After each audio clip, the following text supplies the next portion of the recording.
Third-party candidates are literally being completely shut out. Ohio, Utah, Pennsylvania, Vermont, California, and so many other states. And of course, because of the Telecom Act in 1996, the number of companies that own everything we see, hear, and read has gone down to just 6, from 50 in 1980. In so many other countries around the world, the media is really seen as a guaranteed right for all candidates. And you would think that's what would happen in America, right? The land of the free. But that's not happening. And that's why tonight's debate is so important. One is that I am calling for the impeachment of George Bush and Dick Cheney for crimes against humanity from Baghdad to Biloxi, Mississippi. Nancy Pelosi has said repeatedly that if she becomes Speaker of the House, that she refuses to call for the impeachment of the President. There is a measure on the ballot, and Measure J, which is also calling for the impeachment of the President. I'm sure that this will pass inside of San Francisco, so clearly Nancy Pelosi will be out of step with her constituents. If this measure passes, she does become Speaker of the House, and she continues on with her refusal to impeach the President. Secondly, we have a war in Iraq that needs to be addressed, and it needs to be addressed immediately. We are spending over $500 billion on the war at this point. For what reason?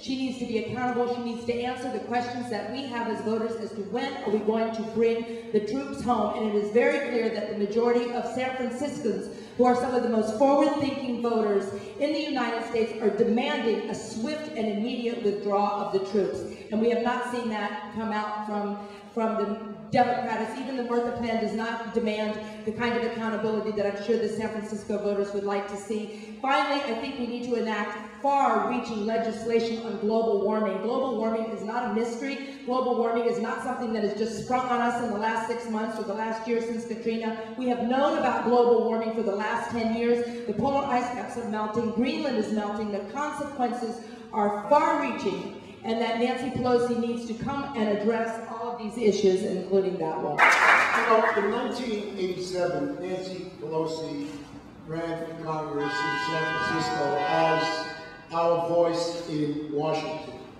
And for 19 years, she has been a voice. She's been the obedient echo of the tribal lawyers and the special interest hustlers who exploit the just causes of civil rights, the environment, immigrants, and the poor. I have a different voice. I believe that the House of Representatives is not the House of Lords or Ladies. It's the people's house. It was created by the founders to do the people's work. Tonight, this is the people's work, and Nancy fails to do the people's work by being here tonight with us.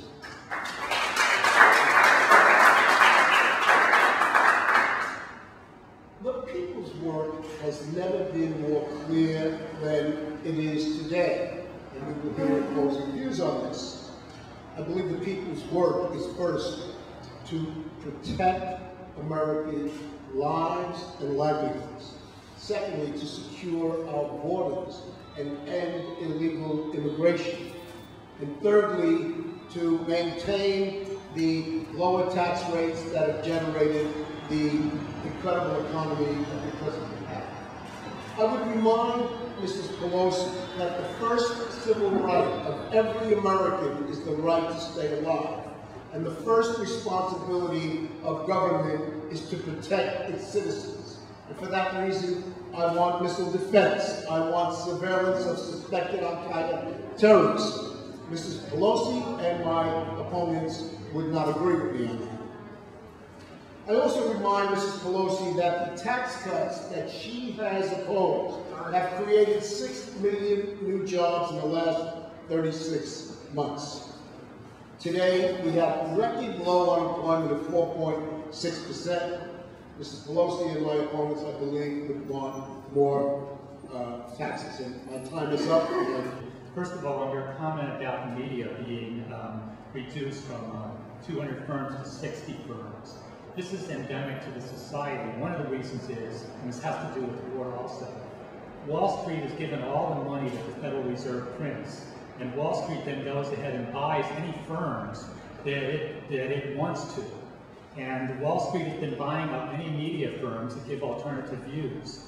The most outspoken network against the war is MSNBC. And I believe the only reason that that's the case is because Bill Gates can't be bought out. The main reason I'm running is because of peace. Nancy Pelosi on November 22nd, 2002, right after she took office as minority leader, went on national TV and said, we stand shoulder to shoulder with President Bush on her war on terror, and continued to say that the Iraq resolution was legitimate and President Bush can do whatever he wants. The Constitution says only Congress can make war.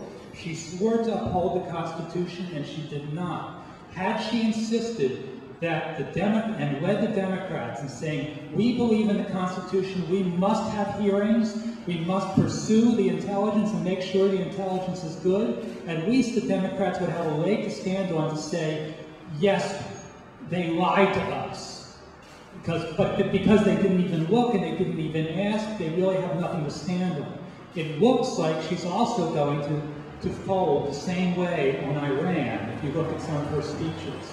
Do you trust Nancy Pelosi to have and the Democratic Party to have the strength and integrity to stop us from nuking Iran or invading Iran? That's the big question in this election.